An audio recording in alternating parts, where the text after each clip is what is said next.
Assalamualaikum warahmatullahi wabarakatuh. Perkenalkan, nama saya Fevi Mariani dengan NIM C1C022041. Baiklah, di sini saya akan menjelaskan materi tentang konsep keperilakuan dari psikolog dan psikologi sosial untuk memenuhi tugas dari Bapak Dr. Wigmiri Eka Putra SM, MSI. Langsung saja masuk ke materi untuk mempersingkat waktu. Yang pertama yaitu sikap.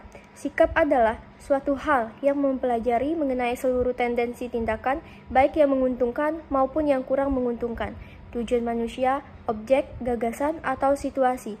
Yang pertama yaitu komponen sikap. Sikap disusun oleh komponen teori, emosional, dan perilaku. Komponen perilaku mengacu pada bagaimana satu kekuatan beraksi terhadap objek atau sikap. Selanjutnya itu fungsi sikap. Sikap memiliki 4 fungsi utama, yaitu pemahaman, kebutuhan akan kepuasan, defensi ego, dan ungkapan nilai. Selanjutnya yaitu sikap dan konsistensi. Orang-orang mengusahakan konsistensi antara sikap-sikapnya serta antara sikap dan perilakunya. Ini berarti bahwa individu-individu berusaha untuk menghubungkan sikap-sikap mereka yang terpisah dan menyelaraskan sikap dengan perilaku mereka sehingga mereka kelihatan rasional dan konsisten. Selanjutnya, formasi sikap dan perubahan. Formasi sikap mengacu pada pengembangan suatu sikap yang mengarah pada suatu objek yang tidak ada sebelumnya. Berikut beberapa teori yang terkait dengan sikap. Pertama yaitu teori perubahan sikap. Teori perubahan sikap dapat membantu untuk memprediksi pendekatan yang paling efektif. Selanjutnya, teori pertimbangan sosial.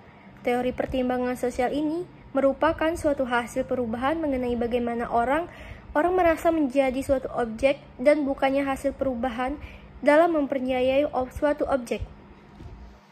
Selanjutnya, kontensi dan sikap perselisihan. Teori konsistensi menjaga hubungan antara sikap dan perilaku dalam ketidakstabilan. Walaupun tidak ada tekanan dalam teori, teori perselisihan adalah suatu variasi dari teori konsistensi. Selanjutnya, teori disonansi kognitif. Teori ini menjelaskan hubungan antara sikap dan perilaku. Selanjutnya lagi, teori persepsi diri. Teori persepsi diri menganggap bahwa orang-orang mengembangkan sikap berdasarkan bagaimana mereka mengamati dan menginterpretasikan perilaku mereka sendiri. Selanjutnya, teori motivasi dan aplikasinya. Terdapat keyakinan bahwa perilaku manusia ditimbulkan oleh adanya motivasi. Dengan demikian, ada sesuatu yang mendorong atau memotivasi seseorang untuk berbuat sesuatu. Selanjutnya, teori motivasi awal. Teori-teori ini bersifat awal karena, pertama, teori-teori ini mewakili suatu dasar di mana teori-teori kontemporer berkembang. Kedua, para manajer mempraktikkan menggunakan teori dan istilah-istilah ini untuk menjelaskan motivasi karyawan secara teratur. Selanjutnya, teori kebutuhan dan kepuasan. Teorinya menjelaskan bahwa masing-masing individu mempunyai beraneka ragam kebutuhan yang dapat mempengaruhi perilaku mereka. Selanjutnya lagi, teori prestasi. Teori ini pada awalnya dikembangkan oleh MC Cleland pada awal tahun 1990. Riset yang dilakukan oleh MC Cleland memberi hasil bahwa terdapat 3 karakteristik dari orang yang memiliki kebutuhan prestasi yang tinggi. Selanjutnya, teori motivasi. Faktor-faktor motivasi yaitu meliputi prestasi, pengakuan, tantangan kerja, promosi, dan tanggung jawab. Selanjutnya, teori keadilan. Dalam teori keadilan ini, kunci ketidakpuasan terhadap pekerjaan yang dilakukan oleh seseorang individu adalah jika orang tersebut membandingkan dengan lingkungan lainnya. Selanjutnya, teori REG. Teori RRG, Existence, Relatedness, Ground, menganggap bahwa kebutuhan akan manusia memiliki 3 hierarki kebutuhan. Selanjutnya, teori harapan. Ide dasar teori ini adalah bahwa motivasi ditentukan oleh hasil yang diharapkan dalam diperoleh seseorang sebagai akibat dari tindakannya. Selanjutnya, teori penguatan. Teori penguatan memiliki konsep dasar yaitu pusat perhatian, kontingensi penguatan, semakin pendek interval waktu antara tanggapan atau respon antara karyawan. Selanjutnya, teori penetapan tujuan. Konsep dasar dari teori ini adalah bahwa karyawan yang memahami tujuan apa yang diharapkan organisasi terhadapnya akan terpengaruhi perilaku kerjanya. Selanjutnya, teori atribusi. Teori ini dikembangkan oleh Fritz Heiders yang berargumentasi bahwa perilaku seseorang ditentukan oleh kombinasi antara kekuatan internal atau internal forecast, yaitu faktor-faktor yang berasal dari dalam diri seseorang. Selanjutnya, teori agensi. Teori ini mengasumsikan kinerja yang efisien dan bahwa kinerja organisasi ditentukan oleh usaha dan pengaruh kondisi lingkungan. Yang terakhir yaitu pendekatan dyadics. Pendekatan ini menyatakan bahwa ada dua pihak, yaitu atasan, supervisor, dan bawahan, biasanya subordinate, yang berperan dalam proses evaluasi kinerja. Materi selanjutnya yaitu persepsi.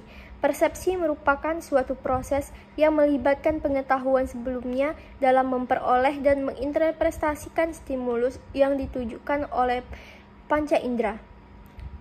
Pertama, faktor-faktor yang mempengaruhi persepsi. Kedua, faktor dalam situasi. Ketiga, faktor dalam pemersepsian. Keempat, faktor pada target. Untuk pertama, yaitu rangsangan fisik versus kecenderungan individu.